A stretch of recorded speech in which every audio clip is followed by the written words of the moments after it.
everybody? It's Friday. Welcome to a Friday edition of Box Seats. I'm your host, Frank Holder. This is the show where we talk sports with a bunch of comics, and then the comics give their takes on what's happening in the sports world and everything else. Great comedy show, great sports show. You're going to definitely like it. Let's first bring up the comedian who's been in and around the world doing all kinds of different things, been in films. You know, I'm going to have to talk to my man Talent about that basketball film since we're about to have a heavy thing about basketball. Welcome everybody. Let me introduce you to Talent. Talent, how you doing today, brother? Hey, man, I'm fantastic, brother. You see me, road warrior to the fullest, brother. It's a good day. Yeah, it is. So before I even bring in Figment, was you really playing ball in what was the name of the film you was in, the basketball? Oh, yeah. Sunset Park, of course, man. Yeah. Everybody. Let me tell you something. We had to, not only were we playing ball, we had to go to a month of basketball camp and work out and get in shape and up and down. And then everybody we played, those was real either Division Ones or like CBA ballers back then and everything. Like they were all professional ballers that we played against. Okay. Hey, Fig, I want to bring you in. Fig, guess what? We on the show with a certified almost pro basketball player, bro. I've been telling y'all that. Yeah, can you believe that? So anyway, everybody, let me introduce you. That's Fig. Let me bring in my man, this comedy connoisseur, also to join in this show, man. Man, Silly, man, how you doing today, brother? I'm good. Everything is beautiful, man. I'm out here in NY. And we got another beautiful day on deck, y'all. If you haven't been getting out in this beautiful weather in NYC, you are doing yourself a disservice. It is gorgeous. Yes, sir. Fig, tell everybody out there, how are you doing today, brother? Man, I'm fundamentally, man. We got a bona fide superstar in the building, man. You know what I mean? Talent, training with semi-pro basketball players and stuff like that. That was in his younger days, man. When he was tall. and you know one thing? He got paid to play. Like he went out and got paid to play. Absolutely. Like, wow. I usually pay to play. I don't get paid to play. You know what I mean? The YMCA. The money usually go out. It don't usually come in. You know what I mean? Like that's just me. I was on the basketball team and I played tailback.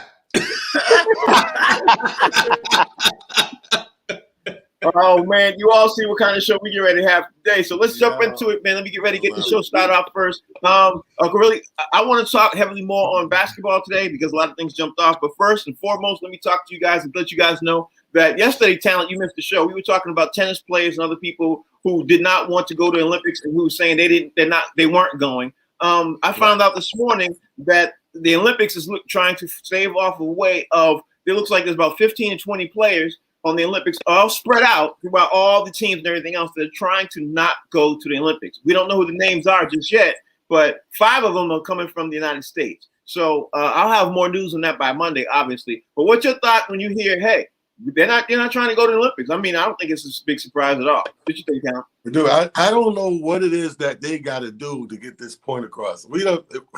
For weeks, it's been a bunch of stuff going on, from committee members and panel members not going, from this one bowing out, this one saying it, and now here you go. It's spread out all over all these people that do not want to go.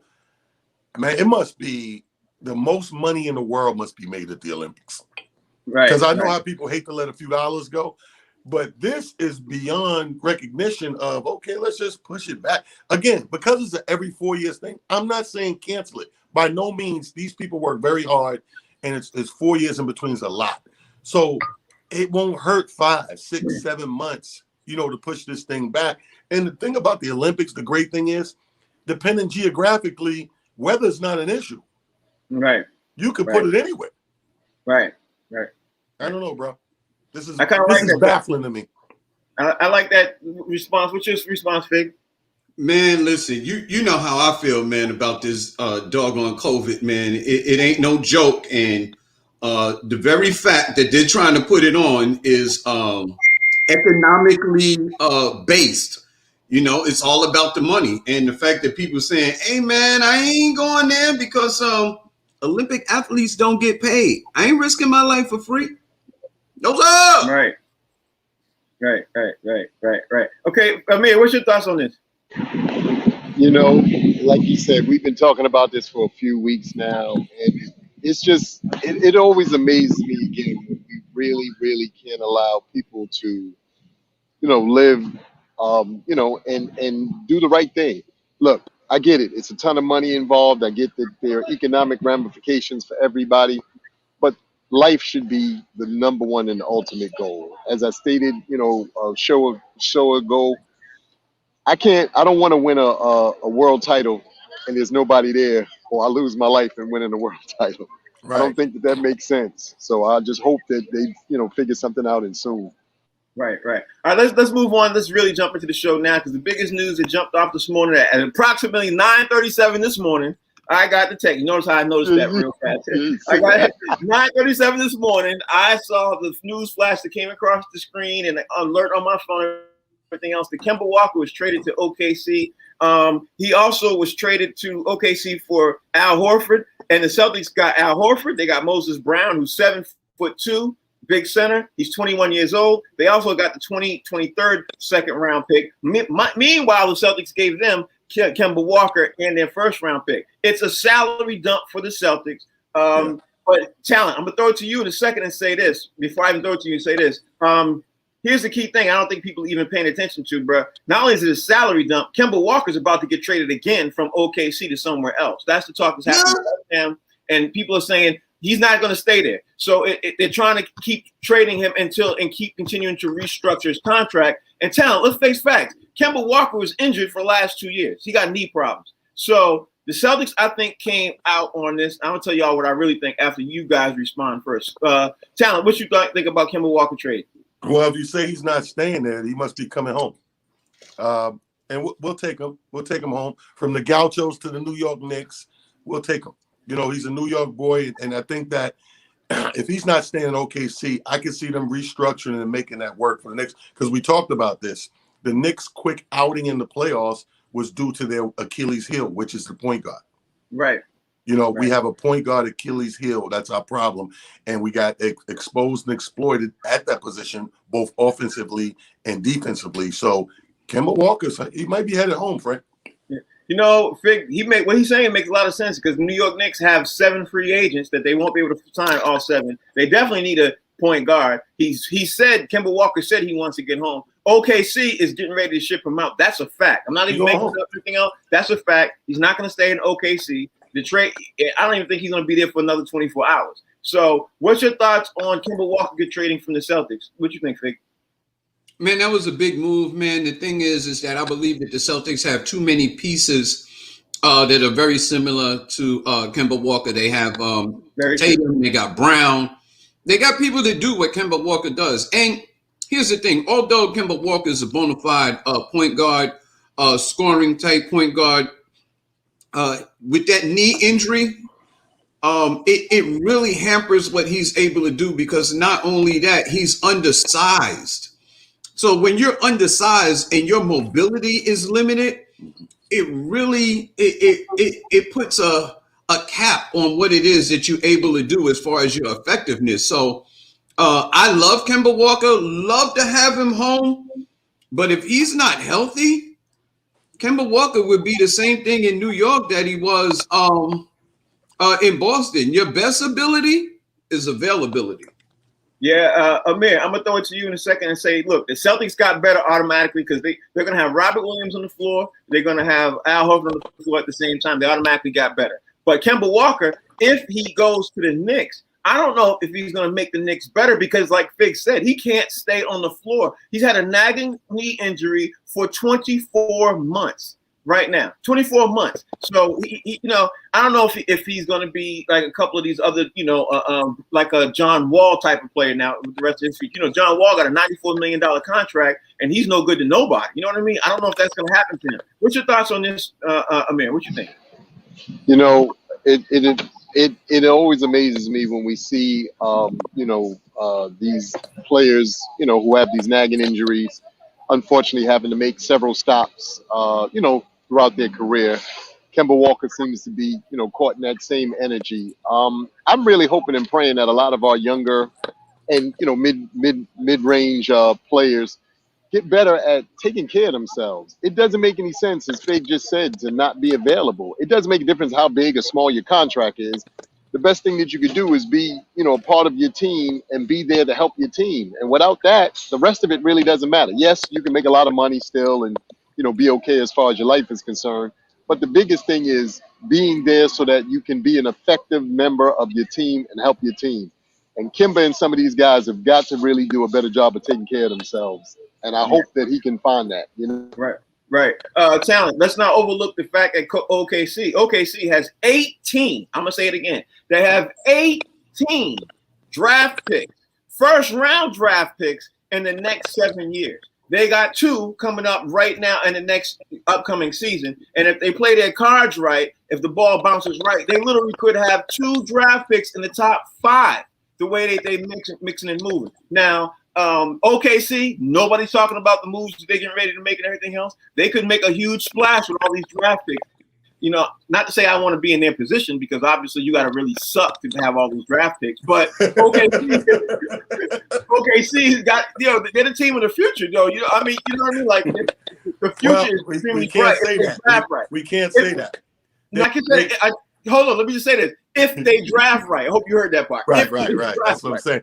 That's what I'm saying, because the whole thing is you can have all the things you need to put together a team in the next 4 years, be that team, but it depends on the wise men you have upstairs. Right.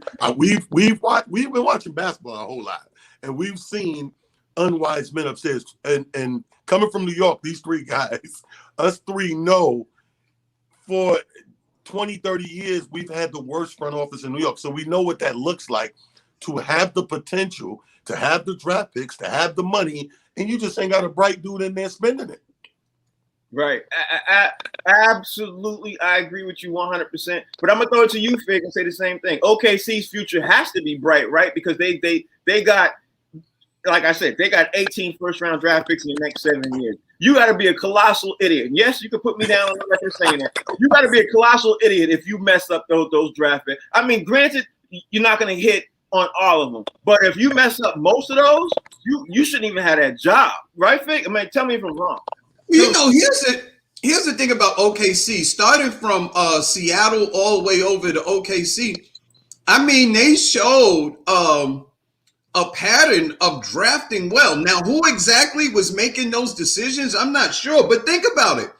We going Serge Ibaka, we're going Russell Westbrook, we're going James Harden, and we're going Kevin Durant. I mean, those 4 alone should tell you that whoever was in that front office knows what the hell they're doing as far as picking talent. So if they could put that in a bottle and package that and be able to do that again moving forward, oh my God, OKC look like they're going to be nice going forward.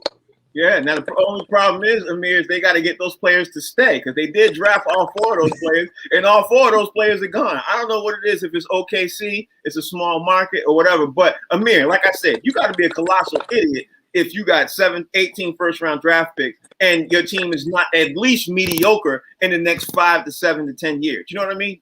What you think, Amir? What's your thoughts? Again, all the points made are absolutely right. The biggest one, though, is, and the last one made, was what you just said about that city. It may not be one of those cities that, big name people become comfortable with. I mean, Kevin Durant, weathered it for as long as he obviously could. Same for Westbrook. Harden got out of there, relatively early. But that may be the biggest challenge, is getting somebody who can take that city, put it on his back, and really ride for the city. Everybody and all players aren't built like that. We tend to overlook that part of the equation. Right. The fact that they have the draft picks is easy. It's whether or not they can find one guy who can say, this is my city, and I'm going to ride with this city no matter what. That's the biggest challenge, I think. Right. I absolutely agree with you. Now, here's my part of the show where I want to throw out my Pelican brief, okay? Because Fig and I were having a conversation yesterday, and I couldn't wait. I was like, yeah, I got my Pelican brief. It's all tucked up and titled, and I'm going to get ready to pull it out. Okay. Here it is. I'm pulling out my Pelican. Are y'all ready? Y'all ready for my Pelican? Let's go. Talent. Here's my Pelican brief. I told Fig this yesterday on off the air. We were talking. I said the Celtics, right? Especially Jason Tatum. Jason Tatum's going to be playing in the Olympics, right? He's going to be playing with Dame Lillard, and he's going to be playing with CJ. Yeah.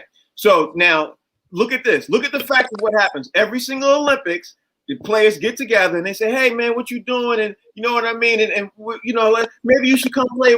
You know, we look at that. You know what I mean. But now there's a certain player who's out there who plays for the Washington Wizards, who happens to be really good friends with Jason Tatum, and they're playing together right now in the Olympics. They're getting ready to go to the Olympics and play right now and everything else. Now, I would not be surprised. I'm saying it now. I would not be surprised if Bradley Beal ends up as the Boston Celtic, because the Celtics just made a huge salary dump. And guess what? One more dump and the numbers add up for Bradley Beal to line up with the Celtics. One more. Now, I'm going to throw it out there to you, Talent. You may think I'm crazy, but what you think?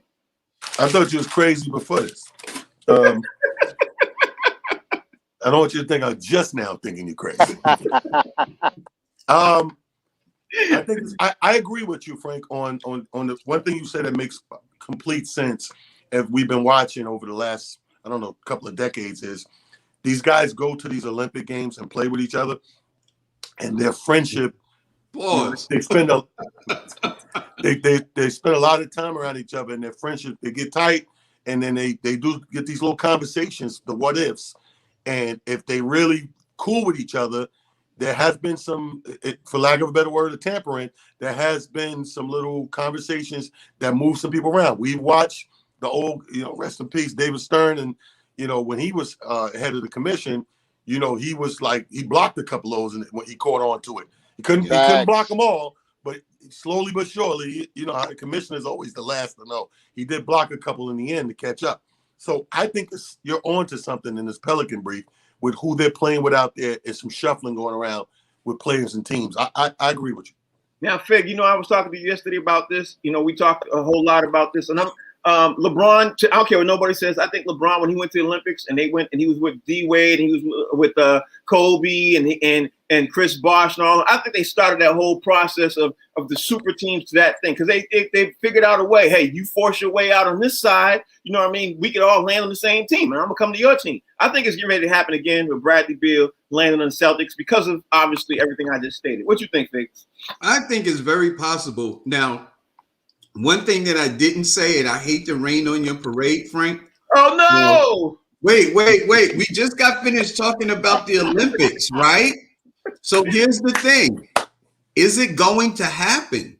That's my only caveat to your Pelican brief. Oh, it's what going to happen? Are they really going to go for it? Like, I know the Olympics is coming up, and we're talking about people. We in the very beginning of the show, we talk about people pulling out of the Olympics and stuff like that. Like, oh no, I'm not going.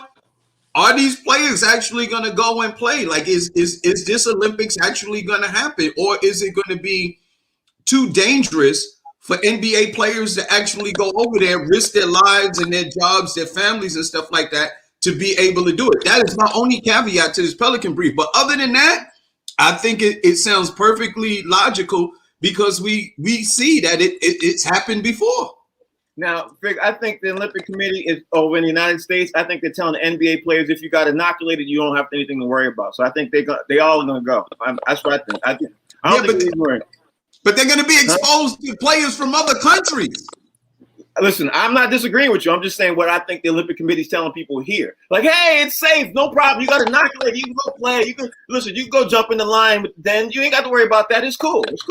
Don't worry about it. Don't worry about the blood all smeared on you. You smell like fresh meat. Don't worry about that.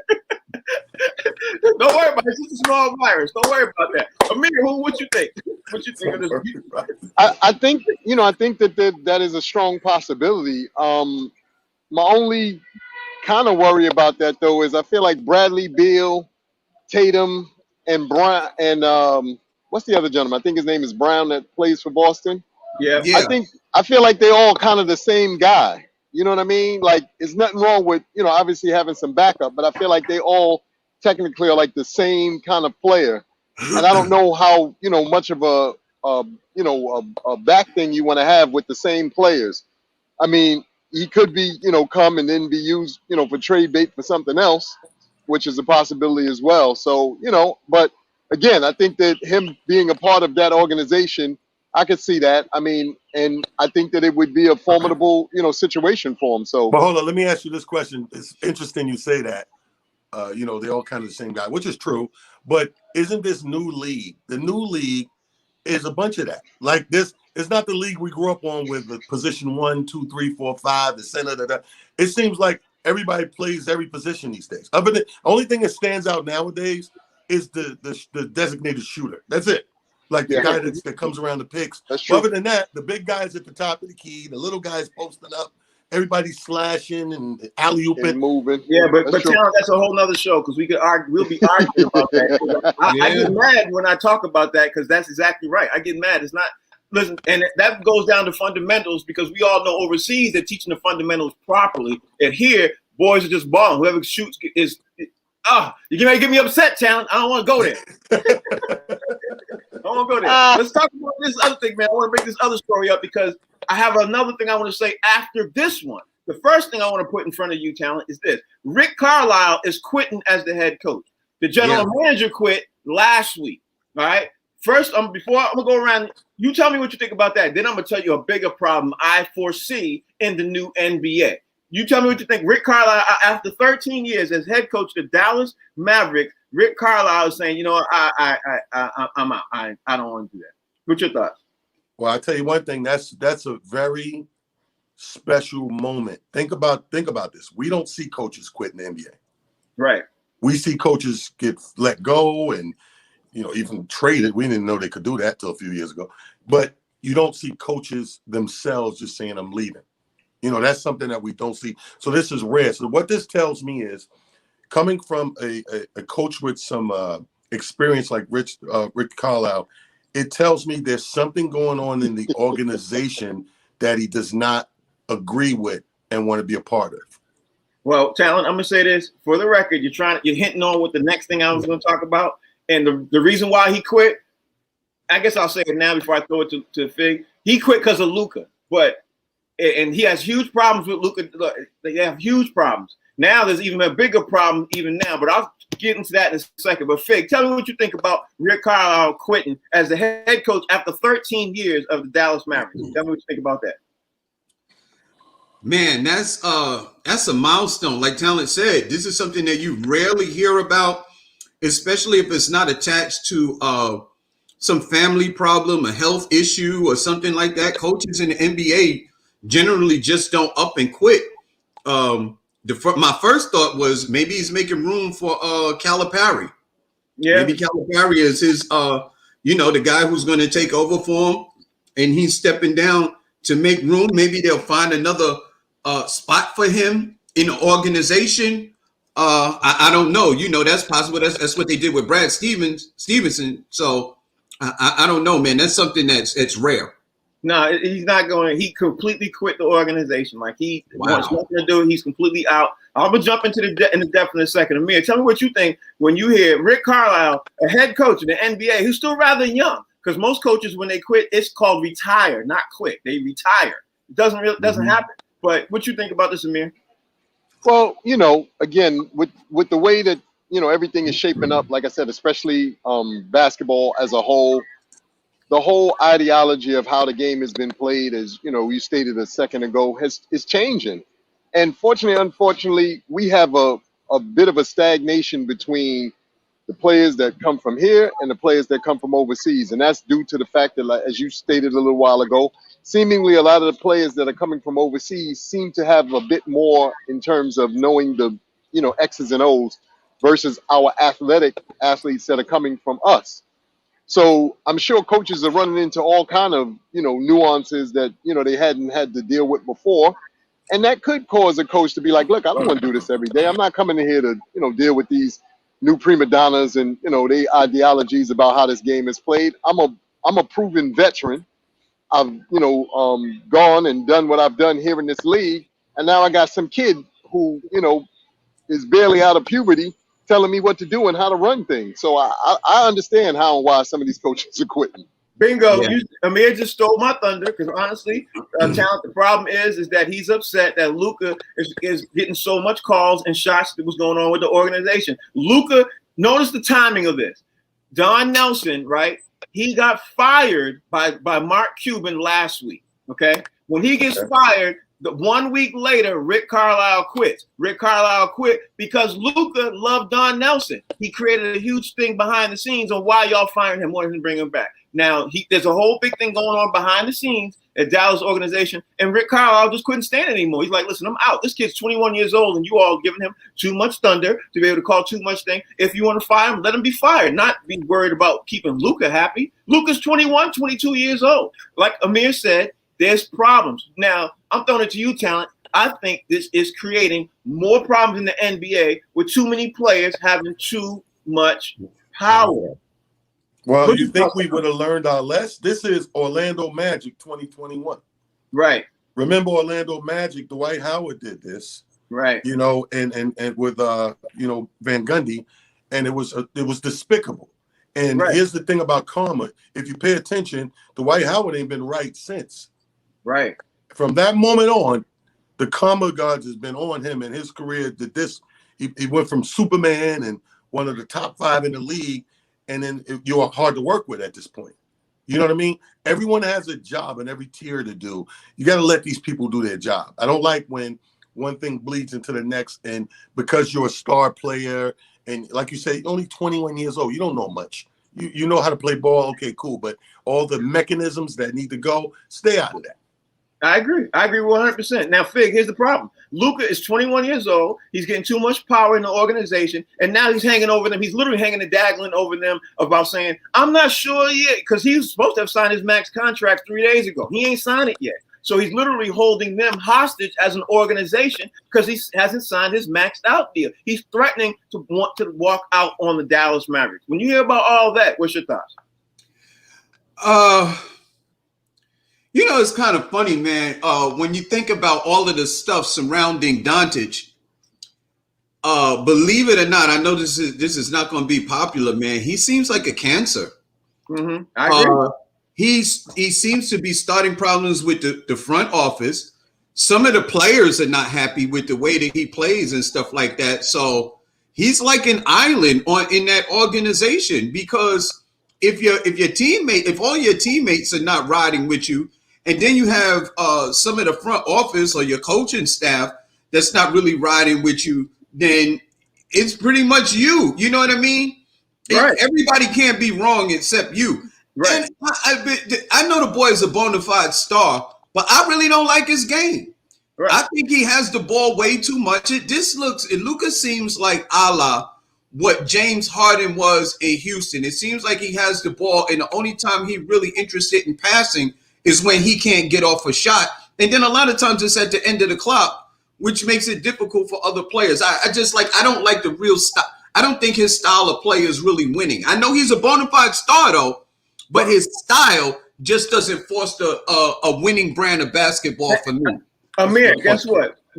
Amir, Fig checked off a couple of boxes, too. If you look at what happened in the last 3 years, when Rajon Rondo was on the team, he had a huge issue with Rick Carlisle because Rick Carlisle wouldn't put his foot down on Luka because Luka had the ball too much. You know what I mean? He didn't like the way the play was moved around. So Fig checked off a couple of boxes. And what's happening again, like I said at the beginning of this, the player is getting too much power. Can you imagine being Rick Carlisle and you're trying to dodge between management, or management telling you, look, give him what he wants, And Luka's like, yeah, let me get what I want. And you're like, no, I'm the head coach. There's an issue there and a problem there that's now the new NBA. Am I wrong, Amir? I mean, tell me, am I wrong? I'm gonna do my Donald Trump hands. Am I wrong?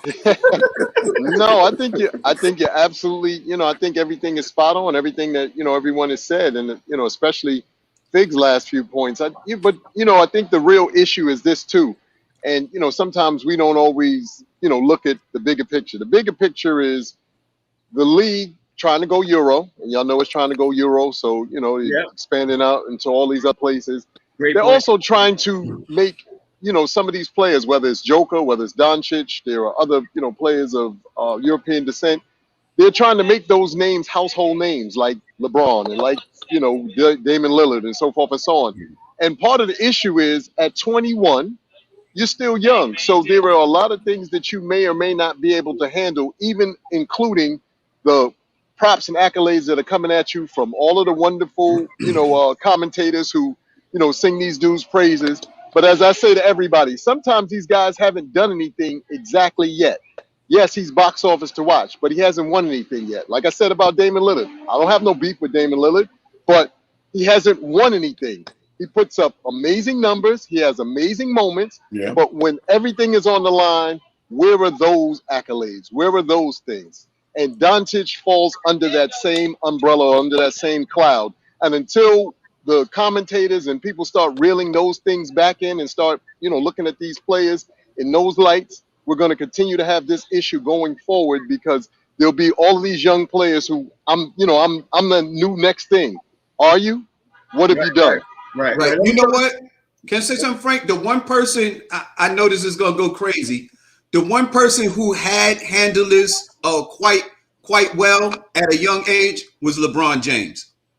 He seemed to be able to maneuver things. I mean, until the whole bouncing around thing. But before that, there was no problem surrounding LeBron James until he decided to leave. Now let me throw it to you, Talent, and ask you this, because here's another thing, an issue that's happening. Yesterday we talked on the show. Yesterday that you missed, we were talking about, literally the news broke while we were on the show, and I threw it out there, that Zion and his family is unhappy with him being in the Pelicans. You know what I mean? Like, he's unhappy. He's had 4 coaches the last 3 or 4 years, and everything else. I know Fig's happy about that and everything else, but again, it predicates upon the issue of superstar player not happy with the organization, using the somewhat of the power and not hanging over the dangle of I might not sign. I might not sign with you all if I don't get what I want and everything else. But Zion, he supposedly is not that kind of player, and his people around him supposedly are. You know what I mean? Now, I threw out there yesterday and said Zion's going to be in the New York Knicks uniform at the beginning of this upcoming season.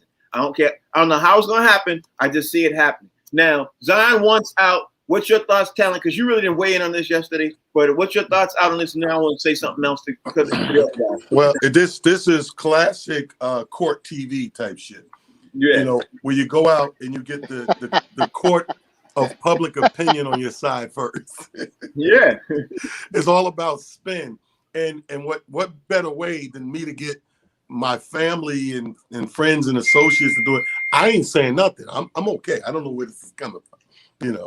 I'm happy. I got some popcorn going to the movies, but everybody's like, he want out. He got to get out of there. I don't know what they're talking about. So you get you play the good guy, good cop, bad cop. I think that we all knew this was going to be a problem 3 years ago when he came out the draft and didn't, nobody worked any magic to get him on a big city team. We knew this problem was going to come. It ain't but 2 ways this thing could work out. They put all their ducats in a row and surround him quickly with some heavyweights and make a run right away. Because you got to realize, with a rookie, you got 3 years to make them want to be there. Right. The first 3 years they're obligated, but what do I want to do after those 3 years? So you were either going to stuff this team with people and make a chance to make a contender in 3 years, or come the 3rd year, he was going to want to be out of there. Right. Absolutely right. Now, Fig, I'm about to throw it to you. Pay attention to the question I'm going to ask you, and please take out your Knicks fandom out of this, okay? I just had to say that as my president because we all know what's going to happen. Now, if Zion forces his way out and lands in a New York Knicks uniform, if he does, I already know you like it. We all know that. But if he does this set a bad precedent for the new young stars of the league now who are 21 years old to 23 years old moving forward, because they are the future of the league? What's your thoughts on that? Well, it depends. To me, it really depends on how it's done. If you throwing your weight around and you really don't know what it is you're doing, a la Luka Doncic, then that's one thing. Because for whatever it's worth, Dallas seems to be a very solid organization. We know we have an owner that loves the franchise. We had a solid coach, solid organization, longevity, knows what he's doing. Luka seems to come in there and sort of, upsets the apple cart, if you will. On the other hand, you take a player like Zion. He got into the league and his organization is dysfunctional. Several coaches, players moving around, this happened, that happened. it seems to be like I said, for lack of a better description, dysfunctional. So for a young player, a superstar, and here's the thing, it's a very small market. You can't have a small market and be dysfunctional and have a lot of moving pieces and expect to be successful. Several coaches, this player, that player, you have no cohesiveness in order for a star or a name or possible star like Zion to grow and to, make his way into the league, because the organization is just messed up. So if he says he wants out, he has good reason to want to leave. Now, I'm saying I'd love to see him on the Knicks, you know what I mean? But that aside, the organization is still dysfunctional. And with a guy that carries as much weight as his name, I don't see a problem with him wanting out of that type of situation. Amir, I'm asking you the same question, and I'm going to say again, please take your New York Knicks fandom, put it to the side. I don't need to hear about how it'd be great to have him. We know. I already know. Because him in the New York Knicks uniform and Madison Square Garden, yes, we know. It's phenomenal. But I think, and I'm going to say it to you, I think these young players, Luka, all these guys, right? They're literally like bulls in a china shop. I think they're setting a bad precedent especially for future NBA players who are coming behind them, if they continue to do this and try to force their way out. Now, like Fig said, it really does depend on, in my opinion, it does depend on the way he does it. But we'll see. What's your thought on another player from trying to force his way out? You know what I mean? What you think? I think one of the toughest things, about any and all of this is, something we touched on just a second ago, which is level of maturity. Look, like I said, it's unfortunate that so many of these players now, based off of, whatever the climate of the sports world is, we're giving these kids, in some cases, maybe a little too much merit and a little too much power too soon. So we got to scale back how we're doing things. You can look at the players and we can blame them for a lot of stuff, but we also have to take some accountability. And that goes to, like I said, the commentators, that goes to the sports themselves.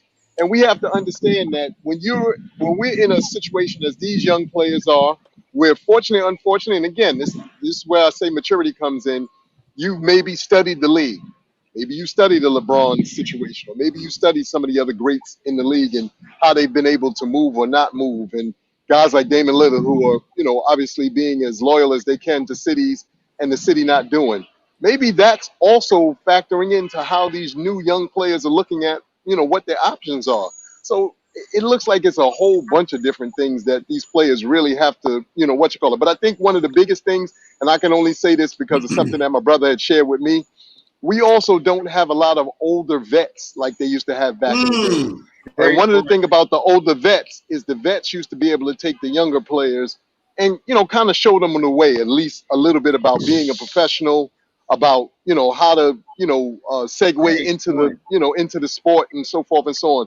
So maybe that is another problem that, the league is running into. You know what I mean? Great. Let's say this, Frank, as far as setting a bad precedence. Remember, it'll never be as bad. The worst thing that ever happened was Stevie Franchise. Stevie Franchise refused to even show up to the team that drafted him. Remember that? Wow. And forced them to change teams. It'll never be. That's the worst it could ever get. Yeah, wow. But what they did, but the NBA Players Association and the NBA, they set up now, they instituted a rule because they call it the Stevie Franchise rule. They then instituted a rule in the initial contract when they signed that if you do that, not only will you be fined, you can get banned from the league. So they totally disrupted that whole thing because they tried to get ahead of it. Now I'm gonna throw it to you, Talent, and say this. Can I just add one little piece to that, Frank? What I think happened. I think for a while, the franchises and the owners had all the power. Now it seems to swing to the players. You know what I mean? And I think what is going to happen, usually what happens with things like that, eventually it comes to the middle and things sort of level out. You know what I mean? It make like a self-correction. Vic, I got to stop you on that point. There's a reason why I'm going to stop you on that point, because this next thing I'm about to say, you'll understand. What happens if you're an organization and you get ahead of that? A la what's happening right now with the Charlotte Hornets. As of this morning, they put Gordon Hayward on the trading block because Gordon Hayward's not happy with being there, and he's starting to talk to amongst people, and word got out then to them, and they said, oh, really? Okay, so now we're going to get ahead of this as an organization, and they put up an offer. They said, anybody who want Gordon Hayward, we're willing to listen.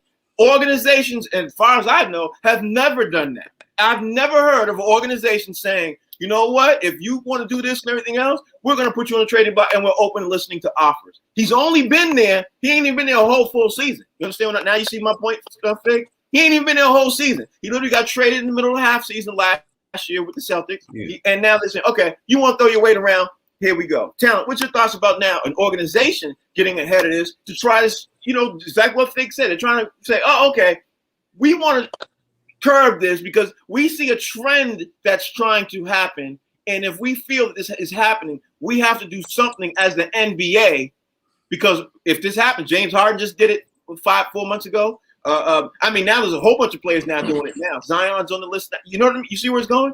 Well, you just mentioned that the new rule put in effect for the Stevie franchise rule. They need to put a new rule in effect for this. Like there can be rules and guidelines that can shut this down and rail it in, so to speak. They have to be proactive and do that. I mean, every organization does.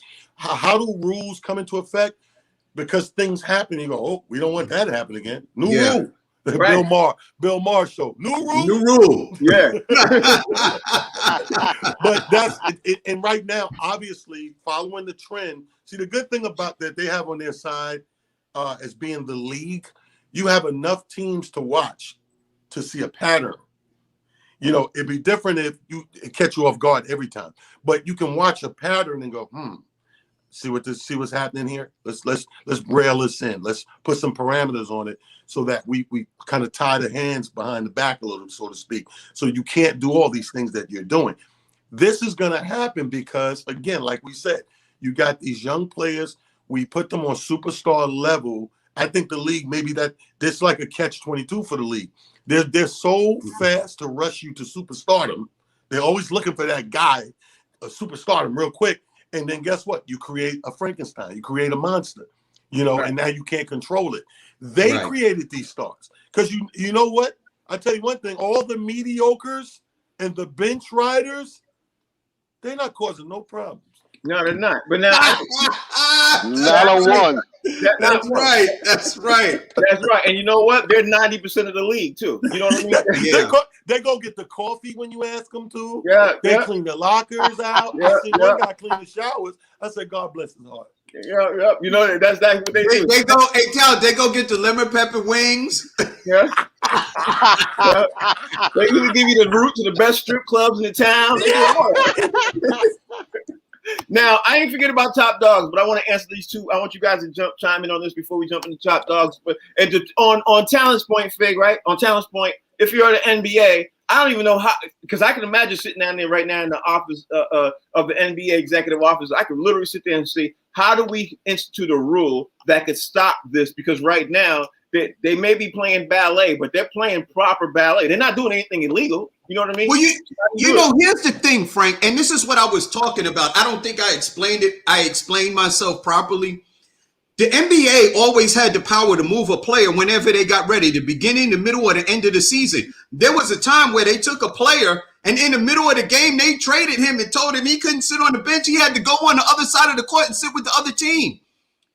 That's what the power that the NBA had back in the day. Now the players seem to have a little power and they seem to be taking advantage of it a little bit. But guess what? There has to be a meeting of the minds where everybody has a little bit of power. It's like, well, maybe you can trade me, but you have to get my permission, or you got to let me know in advance. Or maybe the player could say, listen, I'm not happy here, but at the end of the season, I really want to go. I'm going to stay for it. Has to be some kind of happy medium because like I said, back in the day, the NBA had the power. Now it seems the player has the power, and nobody seems to like it when the other one has all of the power. So maybe they come to the middle at the end of the season and they go through some collective bargaining type thing where they can make an agreement as to how this can be done, how the player can have a little bit of power, how the NBA can have a little bit of power, and it works well for everybody. Amir, do you agree with what he's saying? Because honestly, I think that's a whole lot more along for the lines of the lawyers. And I think the NBA players are still in the catbird seat even after the NBA figures out what it is. Because let's be honest. If you're the power of the league, I hate to throw his name out there, but if you're LeBron and you're 22 years old, right, Amir? You're LeBron, you're 22 years old. Not only are you carrying the NBA, but all the sponsorship and the money that the NBA is making is on your back. It's on your face. It's attached to you. You know what I mean? So you're still in the catbird seat if you're the player. What you think, Amir? Again, I think, everybody is, again, there's a lot of moving parts to this, obviously. And I think that the biggest one, again, is going back to there is no big brother situation to me in the league anymore. And that's a big one, because when you had big brothers, just like, we all did, growing up in our neighborhoods, you kind of had somebody to gauge, some of the activities that you might have been engaging in, good, bad, or indifferent. True. And that didn't always mean that you listened to them, but at least, having somebody to, kind of steer you, in specific ways helped you.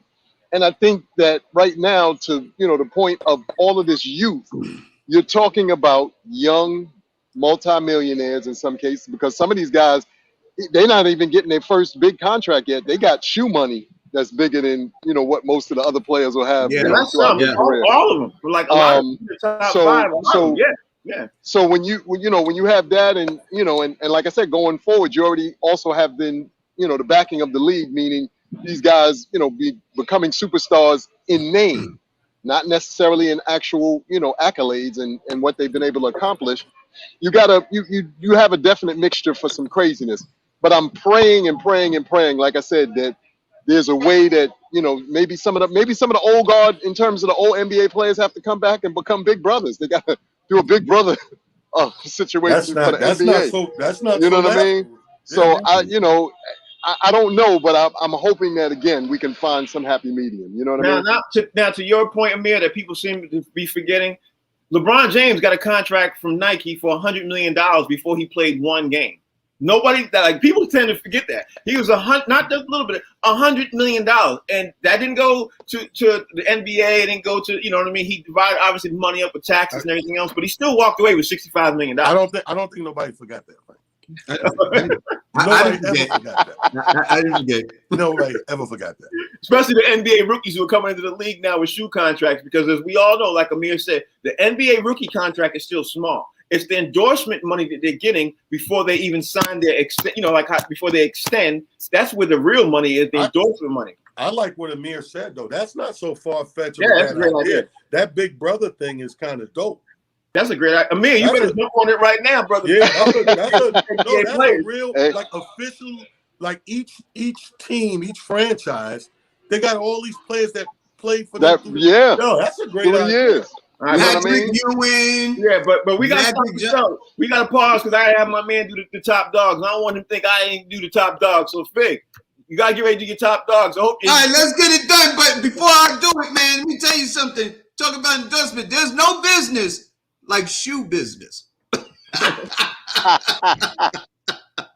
is my top dogs for the week. I'm gonna speed through, man, because I know we're a little short on time. Listen, ladies and gentlemen, I picked number one on my list, my man Chris Paul, in a closeout game, in a 4-game sweep, 37.3 rebounds, 7 assists. Man, Chris Paul is a dog, man, as a veteran. Suns versus Nuggets, 125-118. The Suns move on to the Western Conference Finals. Chris Paul is a dog. Second on my list, I got a twofer, ladies and gentlemen. I couldn't pick one of these guys, so I gave it to two. We got two guys. We got Kawhi Leonard, 31.7 rebounds, 3 assists. PG 13, 31 points, 9 rebounds, 4 assists. Clippers over the Jazz, 118-104. Top dogs doing the same thing. Number 3 on my list, I don't care how much I hate this dude. The fact that he's performing on such a high level, he had to make the list this week. Trae Young, ladies and gentlemen, 25 points, 4 rebounds, and 18 assists. In a squeaker, Hawks versus the 76ers, 103-100. Yes, indeed, Trae Young was a dog. I got again on my list because he just did it again. PG-13, all by his lonesome. Kawhi Leonard is out and injured. Dropped 37 points, 16 rebounds, 5 assists, leading the Clippers without Kawhi, I'm telling you, to a 119-111 Clippers over the Jazz. Want to know if PG still got it? Yes, he does. Playoff P. Last but not least, ladies and gentlemen, I got to give it to my man, the Durantula, the Slim Reaper himself, Kevin Durant, triple-double, 49 points, 17 rebounds, 10 assists, 2 blocks, doing the damn thing, leading a hobble Nets team over the stacked Bucks, 114-108. That's my top dogs for the week, ladies and gentlemen. What's yours? And we just got a picture of Talent's penis. Ladies and gentlemen, that's what I'm trying to. Sponsored by Talent's penis. That's what this top dog stick was sponsored. I figured it was a family show. Let me get up on the lens. You know what it looked like, though? It looked like an old retired player. We don't want that one to look like. Whoa! It's old retired. Retired penis. That's old retired penis, right? Don't be like that. I don't need to know. I don't need to know. It's too much information. I don't have time right now to go through Fig's top dog list and give you all my crushy face. I don't have time. You didn't like something in there. Yes, you're absolutely right. I did not like something. I never like when you double up. That's off the top. I don't never like that. I never like that. But other than that, I was thinking before we leave, we need to do a list of cats who did horrible too. Like we need to do, can you believe how bad this player did too? But anyway, before we gotta get ready to roll up out of Talent. I know you got 30 years. I need you to tell everybody about your 30-year celebration. We gotta wrap this stuff up. Everybody hit me in the inbox, whether it's Twitter at It's Just Comedy, IG Talent the Comedian, or King Talent Harris on Facebook. Get your information for the 30-year anniversary celebration. 30 years in comedy for yours truly. It's going to be a star-studded weekend. 4 or 5 different shows, live bands, live performances, 6, 7, 8 comedians. The Box Seats crew will be in the building. Amir's coming out. Fig's coming out. We're working on Rodney Perry. Frank's coming out. Inbox me. Get your tickets locked down. We got the room. We only got a few room situations left, but you can get a ticket for show only for the weekend as well. So 30 years, July 30th through the whole weekend, Friday, Saturday, Sunday, Atlantic City. Figs, everybody out there, how they can follow you too. Real quick, at Comedian Fig, all social media platform, Box Seats, Monday through Friday, 1 to 2 p.m. Best damn sports show on TV. That's what I'm trying to tell you. Ask your mama. Amir, thank you for sitting in for Rodney Perry. Amir, tell everybody out there how they can follow you, bro. A-Rock Sealy right there at the bottom on Instagram and Amir Sealy on Facebook. I'm always hanging out with that guy in the upper right-hand corner, Talent. We got an IG joint 6 p.m. tonight. Check us out, the Race Debaters. You know how we do. You know what we do. Yeah. Frank, Talent, Fig, I love you, gentlemen. Thank y'all for always allowing me to come on here to be a part of this. And before I let all 3 of you guys go, I want to wish all 3 of you guys a happy Father's Day. I hope you guys make sure you do a gracious Father's Day because, I'm sure you'll be able to find a place to eat because the restaurants ain't gonna be half full. That's not true. Let me stand up and stick up for the ladies. Father's Day has come up. I must say, in the last 7-8 years, Father's Day, they have been treating us much better. There's a little traffic out there now. That's right. All I know is it ain't nothing near Mother's Day. No, it ain't gonna never be Mother's Day. But listen, Frank, instead of tools and ties, instead of tools and ties, we now getting tires. Okay.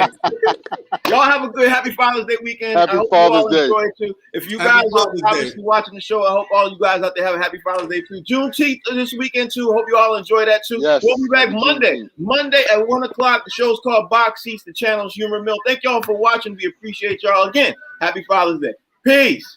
Peace.